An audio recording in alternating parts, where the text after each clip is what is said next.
مطلوبہ شرط پوری ہونے کے باوجود ایمان قبول نہیں کیا تھا۔ عذاب کی ابتدا زلزلے سے ہوئی، زمین حرکت کرنے لگی، اس کی وجہ سے وہ لوگ اپنے گھروں میں اوندھے کے اوندھے پڑے رہ گئے، ان میں اٹھنے کی طاقت تک نہ رہی۔ پھر آسمان میں سخت کڑاکا ہوا،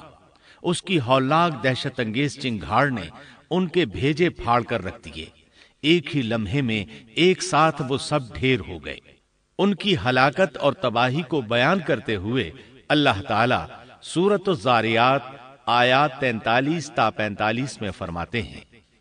وَفِي ثَمُودَ إِذْ قِيلَ لَهُمْ تَمَتَّعُوا حَتَّىٰ حِينٍ فَعَتَوْا عَنْ أَمْرِ رَبِّهِمْ فَأَخَذَتْهُمُ الصَّاعِقَةُ وَهُمْ يَنظُرُونَ فَمَا اسْتَطَاعُوا مِنْ قِيَامٍ وَمَا كَانُوا